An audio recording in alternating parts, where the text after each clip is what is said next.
दोस्तों, आप सभी का स्वागत है नर्सिंग वाईफाई के इस ऑनलाइन प्लेटफॉर्म पर। ये क्वेश्चंस हैं नोट सेट से रिगार्डिंग, जिसमें हम कुछ क्वेश्चंस डिस्कस करने वाले हैं। पहला क्वेश्चन है, all are the following features of true लेवर। ट्रू लेवर के जो फीचर्स हैं वो कौन कौन से होंगे, और उसमें एक्सेप्ट पूछा है उसने। ठीक है, तो इसमें जो नेगेटिव आंसर है वो कौन सा होगा, इसमें फाइनल आंसर होगा। ठीक है, जिसमें पहला ऑप्शन दे रखा है एज प्रोग्रेसिवली डायलेटेड। जो ओएस है किसका, सर्विक्स का जो ओएस है वो प्रोग्रेसिवली डायलेटेड होगा। Uterine contraction always present, no show of labour symptoms, shorten cervix. तो जो इम्पोर्टेंट चीज़ है इसमें, ठीक है, इसमें 4 ऑप्शन दिए हैं इन्होंने। तो उन्होंने पूछा है आपसे कि फीचर्स कौन कौन से होंगे किसके, ट्रू लेवर के। इसमें एक रॉन्ग आंसर है, वो देखना है।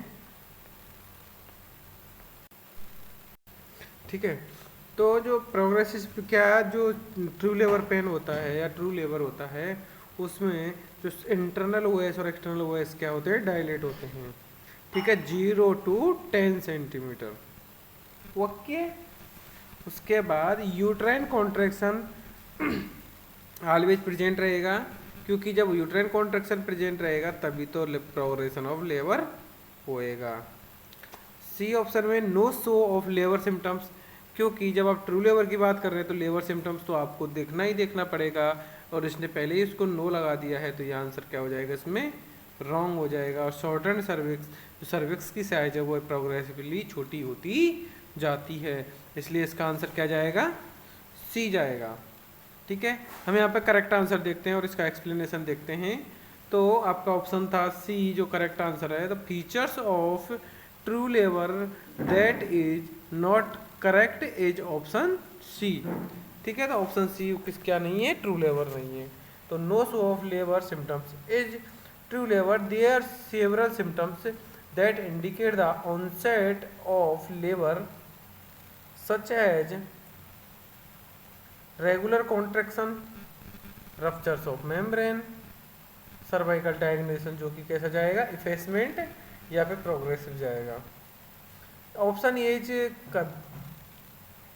ए is correct because cervix progressively dilate during the labour. तो यही वो चीज़ें हैं जो हम यहाँ पे पढ़ने वाले हैं, जो हम ऑलरेडी यहाँ पे बता चुके हैं। तो यूट्राइन कॉन्ट्रैक्शन भी देखने को मिलेगा, लेबर प्रोग्रेस होना ही होना है। तो इसके तीनों आंसर हैं। नेक्स्ट क्वेश्चन की तरफ मूव करते हैं इसी के साथ। Which nursing induction is most important while caring for a client after cardiac catheterization. जब आपने किसी को क्या किया है, आपने कैथेटराइजेशन किया है किसमें, हार्ट में, तो ऐसा कौन सा इम्पोर्टेंट नर्सिंग एक्शन है जो आपके दिमाग में होना चाहिए।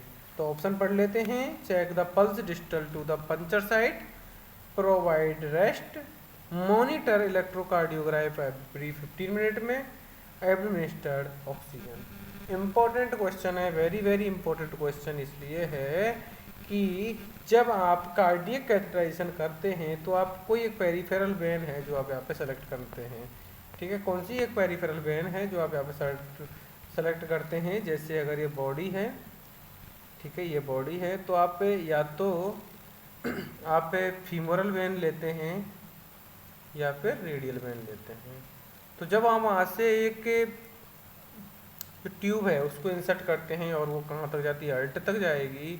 और जब हार्ट तक जाएगी तो जो ये पंचिंग साइट है इसके नीचे अगर आप पल्स देखेंगे, वो इसमें इम्पोर्टेंट क्या हो जाता है, इसका क्लिनिकल फीचर्स होने वाला है। ठीक है, तो जब आप कार्डियक कैथेटराइजेशन करते हैं, जो check the pulse distal to the puncture site, जब आपने पंचर किया है उसके नीचे आपको पल्स देखना पड़ेगा, क्योंकि कई बार क्या होता है, नीचे वाली पल्स एब्सेंट होती है तो वो लिम्स है वो क्या हो जाता है, अफेक्ट हो जाता है। ठीक है, आपको रेस्ट देना है, लेकिन फर्स्ट प्रायोरिटी उन्होंने जो सर्कुलेशन, आप इसमें इंपॉर्टेंट चीज़ क्या है, ए बी और सी के अकॉर्डिंग हम देखेंगे तो A for airway, B for breathing and C for circulation. Circulation check करने के लिए आपको पंचर साइड डिस्टल जाना ही पड़ेगा चेक करने के लिए। रेस्ट इंपॉर्टेंट है, मॉनिटर इलेक्ट्रोकार्डियोग्राम एवरी 15 मिनट। जी हाँ, आप 30 मिनट में देख सकते हैं। और एडमिनिस्टर्ड ऑक्सीजन इंपॉर्टेंट है, लेकिन फर्स्ट प्रायोरिटी क्या है इसमें, ये करेक्ट आंसर हम यहाँ से देख सकते हैं option A. Check the pulse distal to the puncture site, most important nursing diction, क्योंकि कार्डियक कैथेटराइजेशन में the pulse distal to puncture site help to detect any changes in circulation, ये इसमें इंपॉर्टेंट हो जाता है। ठीक है, इस जैसे ये क्या इंडिकेट करता है, ब्लीडिंग हो गया, हेमाटोमा हो गया, prompt syndrome of limb, prompt detection and intervention can prevent complication such as compartment syndrome और लिम्ब इस्चेमिया, ये चीज़ें आप इम्पोर्टेंट है। अब जैसे आप बोल रहे हैं रेस्ट देना है, ईसीजी देखना है, इम्पोर्टेंट है लेकिन ये प्रायोरिटी नहीं है। ओके, नेक्स्ट क्वेश्चन की तरफ मूव करते हैं और क्वेश्चन है आपका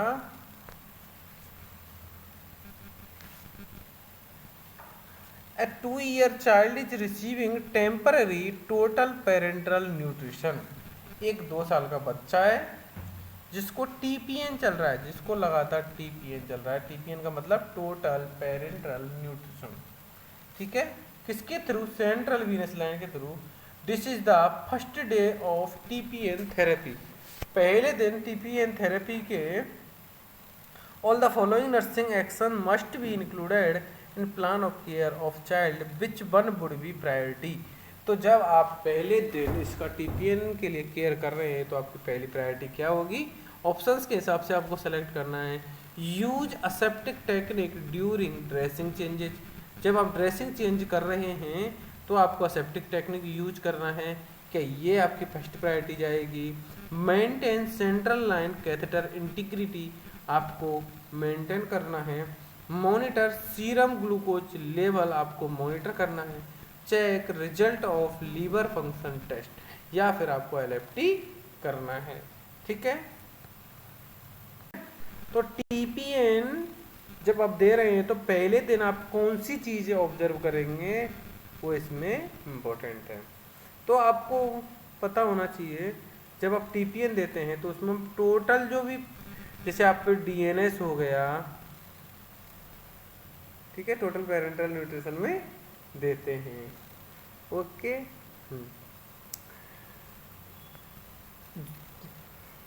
तो जब आप टोटल पेरेंटल न्यूट्रिशन आप इसमें देंगे तो आपको क्या ध्यान रखना है, monitor serum glucose level. Okay, use aseptic technique during dressing changes, ये इंपॉर्टेंट है, लेकिन आपको ग्लूकोज लेवल, हाइपोग्लाइसीमिया भी नहीं जाना चाहिए पेशेंट, और हाइपरग्लाइसीमिया में भी नहीं जाना चाहिए। ओके, नेक्स्ट है सेंट्रल लाइन की इंटीग्रिटी रखना है आपको, लेकिन ये प्रायोरिटी नहीं है। Result of liver function test important नहीं है। ठीक है, एक्सप्लेनेशन हम यहाँ पे देख लग सकते हैं, तो इसका सी इसका क्या होगा, आंसर होगा। इसमें लिखा है the priority nursing actions for a 2-year-old child receiving temporary total parental nutrition through a central venous line on first day therapy would be option C monitor serum glucose, ये इसका आंसर होगा। ठीक है, उसके बाद टीपीएन थेरेपी क्या होती है वो पढ़ लेते हैं। इसमें ऑल नेसेसरी जो टीपीएन थेरेपी है वो क्या करते हैं, लिसन, टीपीएन थेरेपी में जो ऑल नेसेसरी न्यूट्रिएंट होते हैं वो बच्चे के लिए सप्लाई की जाती है। ओके, जिसमें ग्लूकोज होता है, including glucose which can cause significant fluctuations in blood glucose level, जैसे कि हम बता रहे थे अभी, हाइपोग्लाइसेमिया भी हो सकता है और हाइपरग्लाइसेमिया भी हो सकता है। ठीक है, as a result it is crucial monitor serum, अगर ग्लूकोज लेवल इंक्रीज होता है और डिक्रीज होता है, दोनों ही कंडीशन में अपने को, पेशेंट को क्या करना है, प्रिवेंट करके रखना है। ठीक है, दोनों डेंजरस सिचुएशन हैं। Hypoglycemia is more dangerous than hyperglycemia, तो दोनों चीज़ इंपॉर्टेंट हैं। तीसरी चीज option A is important because the center, option A is important central venous line is potential source of infection, जो ऑप्शन ये है, मैं बोल रहा था कि ये इंपॉर्टेंट है इसमें इन्फेक्शन होता है। The use of aseptic technique during dressing change can help prevent infection. Option B is also crucial to maintain central line catheter integrity as any damage और dislodgement of catheter can cause complication. Option D में भी important to check liver function, but first priority क्या रहेगी आपकी, to monitor glucose level total parental nutrition में। Next question की तरफ हम चलते हैं और वो क्वेश्चन है अभी आपका amoebiasis is caused by. Important का पॉजिटिव एजेंट क्या है वो आपसे पूछा डायरेक्टली उन्होंने, तो आपने बताना है एंटामीबा हिस्टोलाइटिका इसका पॉजिटिव एजेंट है। ठीक है, आप इसका देख सकते हैं, अगर इन्होंने दे रखा है तो ठीक, नहीं तो ठीक है। जो एंटामीबा हिस्टोलाइटिका है वो क्या है वो अब थोड़ा सा यहाँ पे पढ़ सकते हैं कि एक प्रोटोजोआ है, ठीक है, can infect the human JIT system को अफेक्ट करती है, जिसमें हम अमीबियासिस लिखते हैं उसको। Disease that can range from mild, इसमें होगा क्या, आपको डायरिया आपको देखने को मिल सकता है, डिसेंट्री आपको देखने को मिल सकता है। अब what is the difference between diarrhoea and dysentery, तो डिसेंट्री में आपको ब्लड देखने को मिलेगा यहाँ पे, ठीक है। लीवर एब्सिस आपको देखने को मिल सकता है। Parasite is typically transmitted through the injection of fecally contaminated food और वाटर, जो गंदा पानी होता है और खाना होता है उसकी वजह से क्या हो जाता है, एंटामीबा हिस्टोलाइटिका होता है। ओके, नेक्स्ट है, अब जैसे इसमें उन्होंने 3 ऑप्शन और दिए हैं। टॉक्सोप्लाज्मा गोनिडी कॉज टॉक्सोप्लाज्मोसिस, जो टॉक्सोप्लाज्मा गोनिडी है, टॉक्सोप्लाज्मा गोनिडी वो क्या कॉज करेगा, टॉक्सोप्लाज्मोसिस। तो ऐसा क्वेश्चन आपसे पूछ सकता है, ये क्या है, पैरासाइटिक डिजीज है that can infect animal and human. अब लेशमेनियासिस दोनों में नहीं है, ये क्या करेगा आपको, विसरल लेशमेनियासिस, ठीक है, जिसको सैंड फ्लाई से ज्यादा ये क्या होती है, ट्रांसमिट होती है। ओके, ऑप्शन डी में उन्होंने देखे रखा है ऑप्शन टिप्नोसोमा क्रूजी, जो क्या करेगी, एक डिजीज होती है जिसको हम पैरासाइटिक डिजीज बोलते हैं, नाम है ट्रेटोमिन इंसेक्ट, ठीक है। जो चैगस डिजीज होती है, चैगस किसकी वजह से होती है, ट्रेपनोसोमा क्रूसी की वजह से होती है, ठीक है, जो कि ट्राइटोमाइन इंसेक्ट के द्वारा ट्रांसमिट होती है। इंपॉर्टेंट क्वेश्चन है, नेक्स्ट क्वेश्चन की तरफ मूव करते हैं। Lactate ringer solution is contraindicated in, जो आरएल है वो हम कहाँ पे कॉन्ट्राइंडिकेट करते हैं, ऑप्शन पढ़ लेते हैं। फ्लूइड लॉस्ट एज वाइल और डायरिया, अगर किसी को वाइल और डायरिया हो रहा है उसमें हम करेंगे। हाइपोवोलेमिया, लैक्टिक एसिडोसिस और बर्न में। तो रिंगर सॉल्यूशन कहाँ पर हम कॉन्ट्राइंडिकेटेड करते हैं, क्या आप इसमें बता सकते हैं। फ्लूइड लॉस्ट एज वाइल और डायरिया, इसका आंसर है इसमें लैक्टिक एसिडोसिस, क्योंकि जो आरएल होता है वो क्या होता है, खुद एक लैक्टिक एसिड होता है, ठीक है। चलो एक्सप्लेनेशन देख लेते हैं, इसमें आंसर इसका सी है, देख लेते हैं क्या लिखा है, उन्होंने क्या लिख के रखा है आपके लिए जो कि इम्पोर्टेंट है। जो लैक्टेट रिंगर सॉल्यूशन क्या होता है, सेफ होता है, commonly used for fluid replacement के लिए बहुत इंपॉर्टेंट होता है, जैसे कि हाइपोवोलेमिया हो गया किसी व्यक्ति को, या हो गया है डिहाइड्रेशन, या फिर बर्न के लिए तो हम इसको क्या बोलते हैं, प्रीफरेबल आरएल देते हैं। ये तो फर्स्ट प्रायोरिटी में हम आरएल ही लिखते हैं जब बर्न इंजरी होती है। तो it may be Contra indicated, कुछ केसेस होते हैं जिसमें हम कॉन्ट्रा इंडिकेट करते हैं किसको, आरएल को, जैसे लैक्टिक एसिडोसिस, किसी को रीनल इम्पेयरमेंट है और है हाइपर कैलेमिया, ठीक है। ये 3 कंडीशन हैं जिसमें हम आरएल को करते हैं कॉन्ट्रा इंडिकेट। अब इसमें 3 ऑप्शन और हैं, वो भी हम पढ़ लेते हैं कि लैक्टिक एसिडोसिस करेक्ट आंसर है, जिसमें जो lactate ringer solution content lactate ions, ठीक है, इसमें क्या होते हैं, लैक्टेट आयंस होते हैं जो कि एक्सर्वेट होते हैं lactic acidosis by further increasing lactate level, क्योंकि जो लैक्टिक एसिडोसिस जो लैक्टेट आरएल है वो इसको एक्सर्वेट करते हैं, इसको बढ़ावा देते हैं। देयरफॉर इसीलिए it should be avoided in parent with lactic acidosis, patient with lactic acidosis में इसको क्या करते हैं, अवॉइड करके ना पड़ता है।